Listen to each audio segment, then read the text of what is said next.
First, we've got a lot of new details to tell you about in what really has become perhaps the world's most baffling aviation mystery ever. The investigation now focusing on the pilot and the co-pilot. The pilot is named Zahari Ahmed Shah. He's a 53-year-old grandfather. He has a flight simulator in his home in Kuala Lumpur and more than 18,000 hours of flying time. Neighbors say he's a well-respected father and a member of the community, although there are questions this morning about his ties to a controversial political party. And the co-pilot, meantime, is Farik Hamid. He's a 27-year-old co-pilot who lived at home with his parents.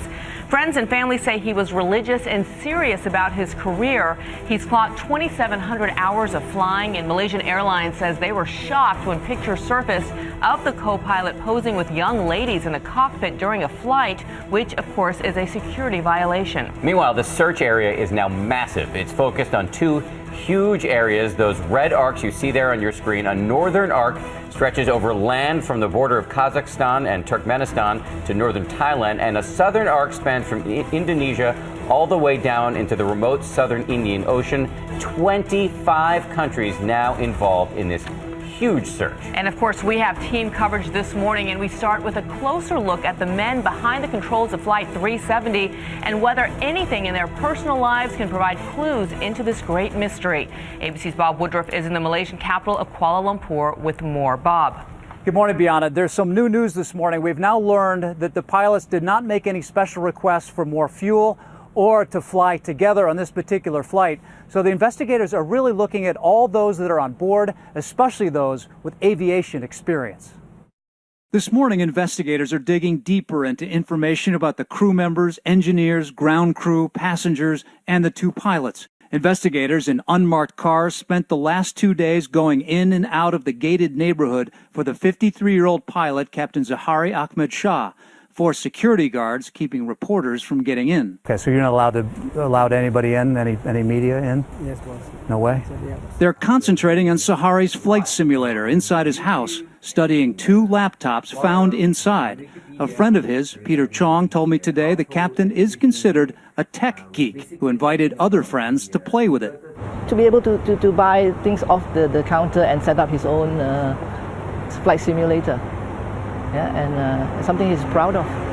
In addition to technology, Chong says Zahari loves cooking, community activities to help children in need, even building this soccer goal for kids, but also politics. Peter is the private secretary of the opposition party, and Zahari is a member.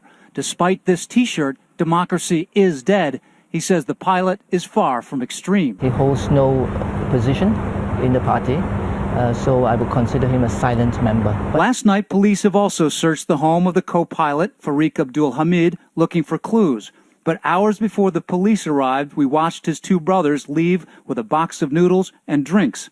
As for personality, according to Channel 9, Australia's A Current Affair, he invited these women into the cockpit back in 2011, allegedly taking pictures and smoking cigarettes with the women during the flight. His friend who grew up in his hometown is a rising singer and insists Farik must be completely innocent. Farik is a very nice guy, and he is still young, so I don't think he's involved. The families are closely watching every piece of information. The brother of American passenger Philip Wood says they are just waiting too long. We've gone from shock and disbelief to sadness to a little bit of anger, frankly. And I think there's a little bit of a drive to get some answers. We're trying really hard to understand what's going on. There's more information this morning as well about that flight simulator. They did remove those two laptops, but they also took out the simulator itself to take it apart and just reassemble it again to see what they could find.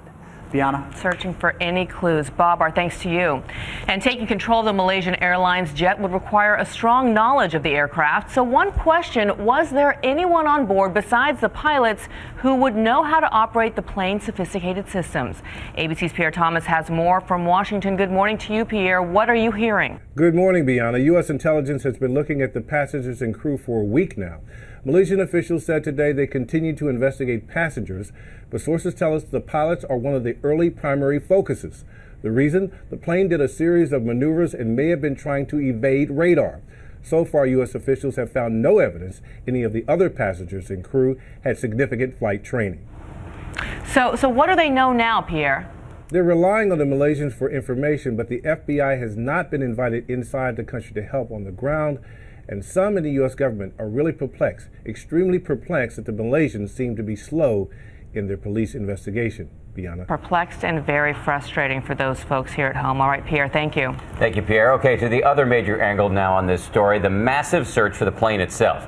This morning, investigators are scrambling to get a clearer picture of the plane's last known maneuvers to try to zero in on the best place to look for it. ABC's David Curley is in Washington with more on that. David, good morning. You know, what's unusual in this one, Dan, is we got some satellite pings, and they have set up a couple of corridors which normally we wouldn't have known about. And let me show you where those are. One goes to the north and one goes to the south because this is not GPS. They couldn't say exactly where the aircraft was. But it is the southern route that investigators are concentrating on. In fact, one source tells us they believe that this aircraft went off the grid and into the ocean someplace off Australia, and that's where they will be concentrating. And one more important information that we have learned, that this was a deliberate act. This morning we have learned from one source that the first dramatic turn off course by the Malaysian 777 was pre-programmed. That's right, whoever was at the controls programmed that hard left turn, followed by turning off two critical communication systems, as first reported by ABC News. Somebody made this happen, and that somebody had to have sophisticated flying skills, probably for the 777. In other words, the suspicion falls on the two pilots. And law enforcement is saying basically the same thing. While a hijacking has not been ruled out, pilot suicide is getting a lot of attention. Part of the reason? The way the jet was flown, turning left, then west, but then where? Satellite communications suggest those wide paths, but most likely the jet headed south into the Indian Ocean, flying for at least 6 hours after it was last seen on radar. It's all consistent with somebody who wanted to simply vanish from the face of the earth and make sure that the ultimate crash site was never found. Did one of the pilots kill the other? It's possible. Why didn't the passengers rebel? Whoever was flying could have depressurized the cabin. Those oxygen masks only work for a few minutes. Even with the search now narrowed to off the west coast of Australia, finding this jet will not be easy. It's such a huge area that it's going to take some luck in finding any evidence at all.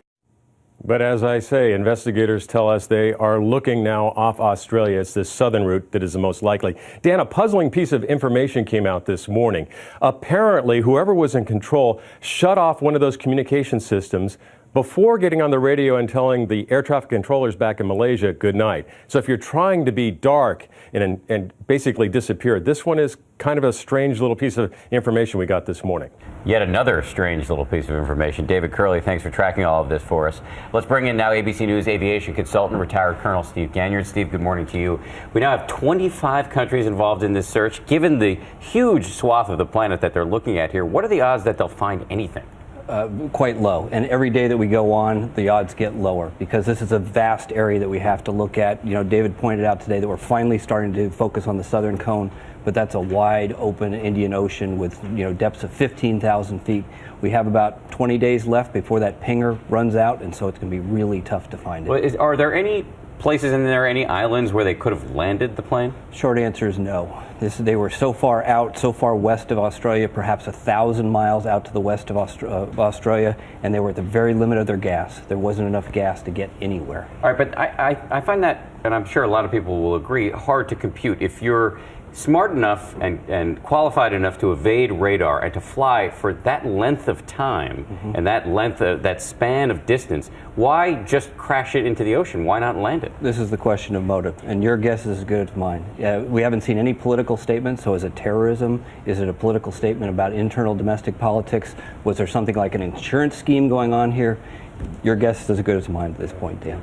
Have you ever seen anything like this? This gets more bizarre and more mysterious every day. We need some answers, and they aren't going to come until we find those black boxes. Which, as you've said before, the hard fact is we may never find them. We may never. Okay, Steve Ganyard, we really appreciate your guidance throughout this. Thank you very much. Of course, you're reminded of how devastating this is for all those loved ones. Of course. Brutal Yep. to hold out hope. Yeah, Steve, thank you. Thank you.